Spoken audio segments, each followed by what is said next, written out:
Salvatore Marcellini, laureando in Ingegneria dell'Automazione presso l'Università di Napoli Federico II.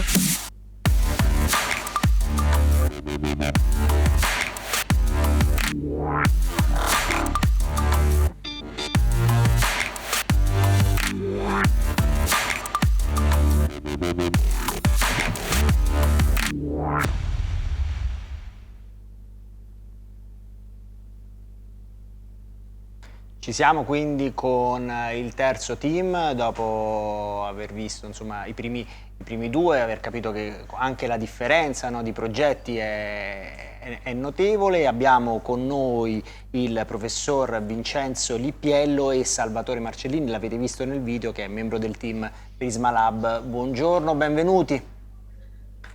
Salve, buongiorno.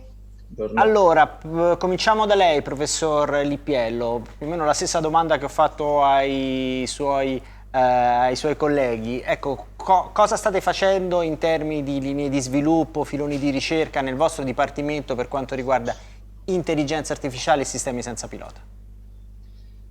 Guardi, noi sono circa 10 anni che lavoriamo nel contesto dei droni in un'ottica di servizio, di servicing per diversi tipi di facility. Negli ultimi anni, in particolare nel settore petrolchimico, oil and gas, attraverso una serie di progetti europei che ci sono stati con una certa regolarità finanziati negli ultimi anni.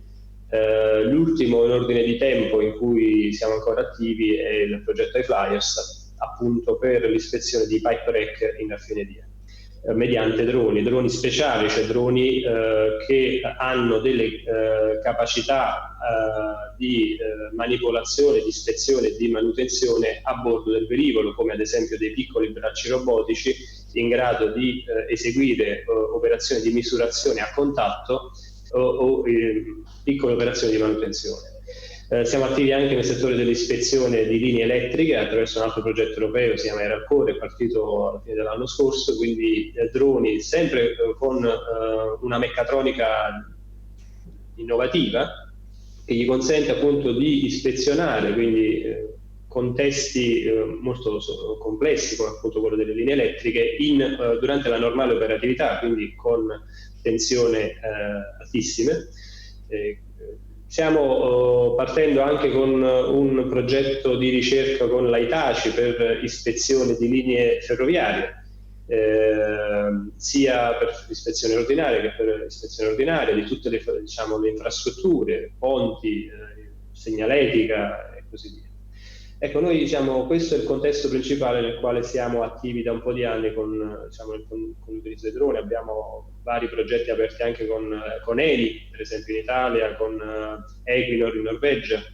Quindi è un contesto che sta attirando negli ultimi anni un grandissimo interesse. E nell'ambito di questo contesto appunto del servicing per inspection e maintenance, l'intelligenza artificiale svolge per noi un ruolo determinante.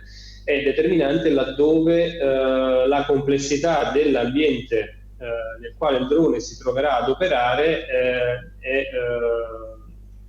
è molto sofisticata, in ambienti che presentano ostacoli di forme di geometrie molto, molto complesse, che necessitano non solo di un'esplorazione geometrica, ma anche di un'esplorazione semantica, cioè l'obiettivo che stiamo inseguendo da un po' di anni e che continueremo anche nel contesto di Leonardo è quello non solo di realizzare un'esplorazione geometrica, ma anche un'esplorazione semantica, cioè avere la possibilità di capire ciò che ci circonda non solo dal punto di vista geometrico ma anche semantico, in modo da poter avere maggiori informazioni per i moduli poi di navigazione, per poter ad esempio migliorare la sicurezza e le performance della navigazione stessa. Nell'ambito ad esempio del contest che seguiremo con il nostro dottorando, l'obiettivo è proprio quello di realizzare ad esempio un'esplorazione che sia guidata dall'obiettivo, quindi non un'esplorazione omogenea, ma un'esplorazione che tenda appunto alla ricerca di obiettivi precisi, che abbiano quindi un'importanza relativa all'obiettivo che ci verrà assegnato, in particolare in questo contest del primo anno, sarà appunto trovare delle stazioni di atterraggio e atterrare con delle sequenze preassegnate. Quindi diciamo, cercare quindi di focalizzare l'attenzione appunto su questo tipo di obiettivi e come secondo aspetto la sicurezza, cioè noi vorremmo ottimizzare certamente le prestazioni di navigazione in termini di tempo, ma soprattutto ottenere dei percorsi, delle traiettorie che garantiscono una sicurezza intrinseca, diciamo, nelle operazioni. Grazie professor Lippiello. Ingegner Marcellini, ecco, che cosa state facendo voi e cosa farete all'interno del Drone Contest con il Prismalab? Sì, salve. Io adesso vi presenterò appunto il lavoro fatto dall'intero team. In particolare per la prima gara abbiamo progettato e costruito un esacottero coassiale con una struttura compatta, così da facilitare la navigazione all'interno di ambienti densi di ostacoli. Infatti il drone ha un peso di circa 4 kg, un diametro di 60 cm ed un'autonomia stimata di oltre 20 minuti. E anche noi, come gli altri colleghi della gara, utilizziamo un software open source quale Pix4. Il drone monta 2 camere. Al di sotto del robot troviamo una camera che permette che fornisce un'immagine in bianco e nero e permette di ricavare la posa del drone e quindi appunto di riconoscere la posa all'interno dell'arena di volo. Mentre sul davanti vi è una depth camera che fornisce un'immagine a colori e anche la profondità dei punti osservati, quindi questa sarà utile per riconoscere ad esempio i vari oggetti. Riguardo l'architettura di controllo, invece, questa è stata suddivisa in 4 moduli, così da semplificare il carico di lavoro. Il primo modulo riguarda l'elaborazione dei dati misurati dalle varie camere e grazie a questo modulo appunto è possibile identificare i vari QR code, ma anche ad esempio la banda di delimitazione del campo gara. Mentre invece il secondo modulo riguarda la localizzazione ed il mapping.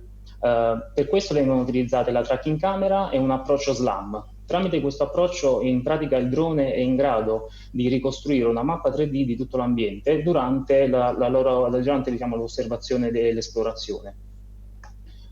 Il terzo modulo invece riguarda l'esplorazione e qui tutte le informazioni ricavate durante il volo vengono gestite tramite un'agenda. In questa agenda verranno salvati i vari QR code trovati e anche degli attributi, come ad esempio potrebbe essere la posizione del QR code. E dato che lo scopo di tale esplorazione è quello di trovare i QR code, ma anche di mappare quanto più possibile l'arena di volo per poi riconoscere la posizione degli ostacoli, i punti di osservazione del drone saranno scelti seguendo alcune priorità. In questo modo quindi sarà effettuata una ricerca efficiente sia da un punto di vista di consumo energetico sia da un punto di vista del tempo necessario per la ricerca. Mentre invece l'esplorazione avrà fine solo quando saranno stati trovati tutti i vari QR code, in questo caso 10 QR code, e il volume della mappa ricostruita dal drone sarà circa pari al 90% del volume atteso dell'arena di volo. Riguardo invece la navigazione autonoma, abbiamo sfruttato degli algoritmi probabilistici in modo tale da generare offline delle traiettorie tra i vari QR code che minimizzino però la distanza percorsa dal drone.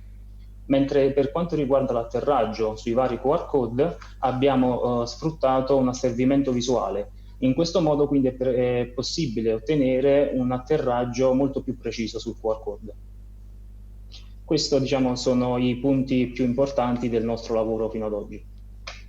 Grazie ingegner Marcellini, grazie al professor Lippiello, in bocca al lupo per il contest, grazie di essere stati con noi, arrivederci. Grazie a voi, arrivederci. Grazie.